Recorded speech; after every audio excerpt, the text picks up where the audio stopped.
Dr. Frank Simoncini, the Flow Fixer, coming to you from Southeast Valley Urology in Gilbert, Arizona.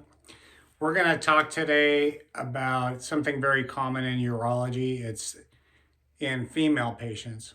So it's the difference between stress incontinence and urgency incontinence.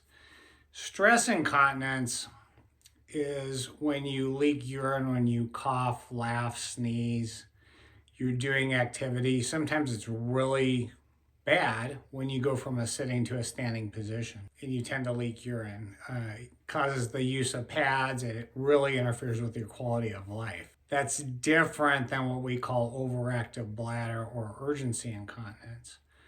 Urgency incontinence is when you get a strong urge to urinate and you can't get to the restroom in time. So you're leaking before you get to the restroom. They're two separate problems and they're treated two separate ways. Stress incontinence, really there's not a pill for stress incontinence. You can do Kegel exercises. We can send you for physical therapy, but the mainstay of therapy is really, in a female, is mid-urethral sling. I use mainly what's called a single incision sling. I make a small opening in the top of the vaginal area, put a sling underneath the urethra that attaches to the fascia, which is very strong tissue.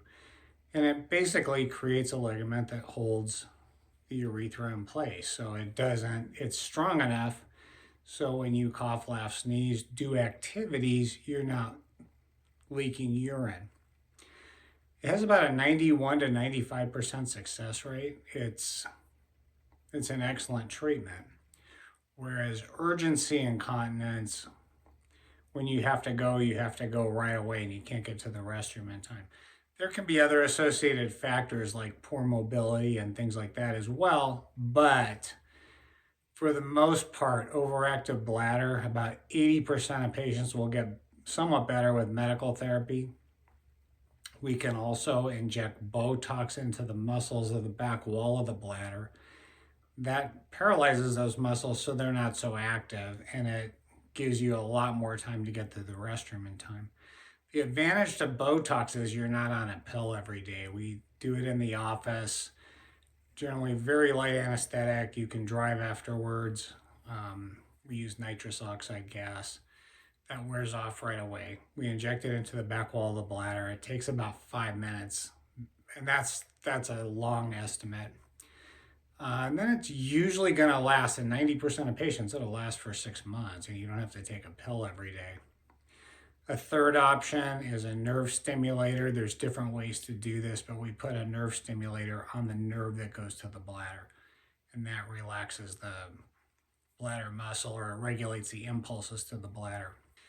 So, these work very well in individual cases, right? The problem is a lot of times they're mixed. You have both stress and urgency incontinence in the same patient. So I generally will tell those patients, we can do a sling first, and hopefully you're going to get improvement in with both problems. And some do and some don't. It works very well for the stress incontinence. Some patients get better with the urge, about 66% or 2 out of 3. But some patients we have to either treat them with medication or inject Botox into their bladder, or even a nerve stimulator if it's really a severe problem for the urgency incontinence. So we have stress incontinence. Best results are with a mid-urethral sling. It's an outpatient procedure. You can go home the same day. Urgency incontinence, most of the time will get better with medication. Botox works extremely well in those situations. Don't need to take a pill every day. And for the severe cases, a lot of times a nerve stimulator will help. So that's a skinny on stress incontinence and urgency incontinence. They're two separate problems, many times occur together.